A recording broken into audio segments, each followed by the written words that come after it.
If you've bought one watch, you're likely to end up buying another. The more that's learned, the more can be appreciated, the more fine-tuned taste becomes. The refinement of those preferences can be boiled down into 5 common categories that are shared across many connoisseurs of fine watches. And it just so happens that the Black Bay 58 by Tudor fits into all of them.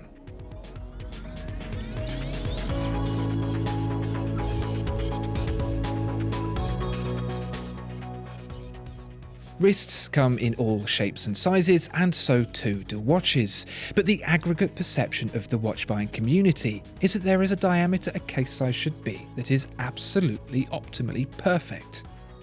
With the average wrist clocking in at around 18.5 centimeters, and the average shape of said wrist being something of a flattened cylinder, plus over a century of wristwatch conventions evolving into what we have today, and what you end up with is a reportedly perfect watch size of 39mm, give or take a millimeter.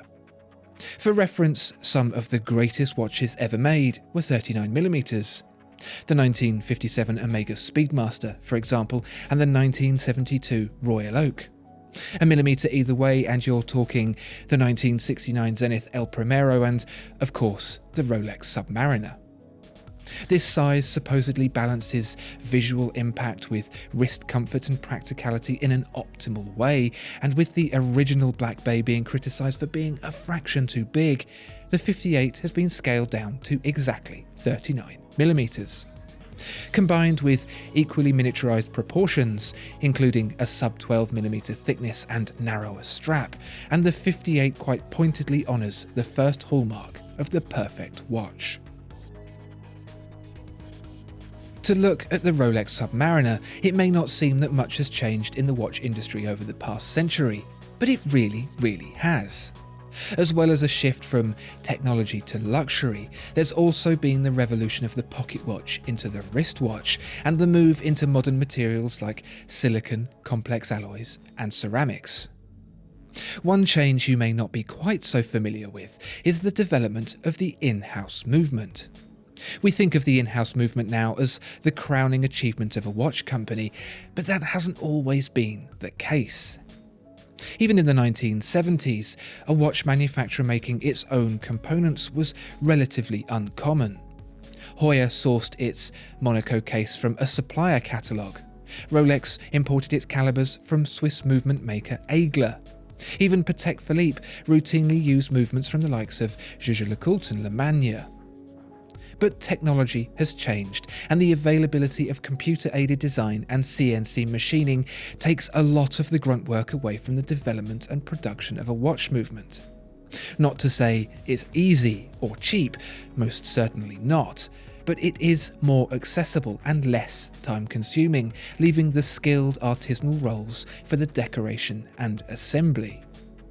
This is such a recent development for brands like Tudor that it's within recent memory that a bought-in movement became an in-house one. The caliber MT5402, built exclusively to fit inside the 58, can trace its origins back to the first Tudor in-house movement in 2015, and even to the Breitling caliber B20 that now shares it. Tudor as we know it today may have only been around since 2010, when the heritage chronograph reinvented the ailing brand from its aimless confusion to the fresh, desirable alternative it is today. But the story goes back way further than that, all the way back to 1926. In a few more years, the Tudor watch brand will be 100 years old. And not only that, but it wasn't Tudor founder Hans Wilsdorf's first rodeo. Perhaps that name is familiar, and it should be, because he was the man who decided to import Aigler Swiss movements into London, case them up, and sell them under the name Rolex. Tudor was Wilsdorf's way of tapping into a new market, a way of selling his Rolex watches with a cheaper movement inside for less money. But his standards were so high that Tudor watches were still good enough for use by the armed forces, specifically the French Navy, the US Navy, the Canadian Navy, the South African Navy, the Jamaican Navy, the Argentinian Navy, and even the Israeli Navy. What was supposed to be a money spinner at the lower end of the market ended up being a whole thing in and of its own, earning its own legacy and its own history that continues to inspire its watches to this day. Watches and heritage go hand in hand, and the 58 has a fistful of it. Everything seems to be ridiculously expensive these days. Houses, cars, clothes, it's all on the up, and it doesn't seem like we're going to be catching a break anytime soon. That makes the Tudor Black Bay 58's £2,560 retail price something of a jaw-dropping realisation. Let's break that down. For £2,560 you get a stainless steel dive watch, water resistant to 200 metres, with a sapphire crystal, a bracelet with an excellent clasp, fitted with an in-house caliber with 70-hour power reserve from its bi-directional rotor, a free-sprung adjustable mass balance wheel with silicon balance spring, all made by a subsidiary brand of the mighty Rolex, for £2,560. If you get a strap instead, it's only $2,340. To put that into perspective, Rolex's non-date Submariner, the 58's closest brethren, is £5,750. That's 2.25 times more. Is it 2.25 times more watch? Even Omega's new Seamaster Professional costs £3,520, and that's on a rubber strap. Can you think of anything that gives you as much for the price as the Black Bay 58? Alright, so the elephant in the room here is that the Black Bay 58 looks like a Rolex Submariner. And it would, because the original 1958 Tudor this is inspired by was based on a Rolex Submariner. While that may provoke a rather lengthy and nerdy explanation, one that a work colleague casually saying, "Nice Rolex," may have unwittingly reeled themselves into, it does have its benefits.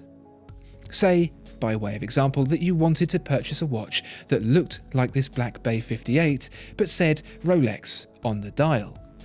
There's nothing in Rolex's current catalogue that would fit the bill. The watch you'd end up looking at would probably set you back some £50,000 and would be half a century old. That's because, unlike serious Mr. Rolex, Tudor has chosen to be a bit more, to quote every haute couture designer ever, playful with its designs. Rolex has moved forwards, looking to the future. Tudor has taken a glance back, and it liked what it saw. So you get a riveted bracelet, which, although purely aesthetic, absolutely looks the part. There are no crown guards, less practical than with, but their absence allows the big crown to sit so comfortably on the side of the case. A ceramic bezel would be way more resistant to scratching, but an aluminium one has a rich warmth. At the risk of sounding like a crotchety old man, it ain't like what it used to be in the old days, and the 58 knows it. So there you have it. Irrefutable proof that the Tudor Black Bay 58 is the perfect watch. Well, it certainly ticks a lot of very impressive boxes, and it would be no easy task to find a watch that can outdo it. Funny thing is though, it can tick all those boxes and be absolutely spot on for you. Or it could do absolutely nothing. But that's a factor of the human brain, and that's a different story entirely. What do you think of the Tudor Black Bay 58? Perfect watch or couldn't care less? Let us know in the comments below.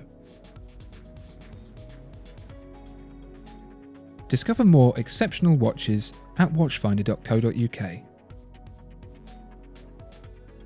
If you enjoyed this video, please like and subscribe. If there are any other watches you'd like to see reviewed, please let us know in the comments below.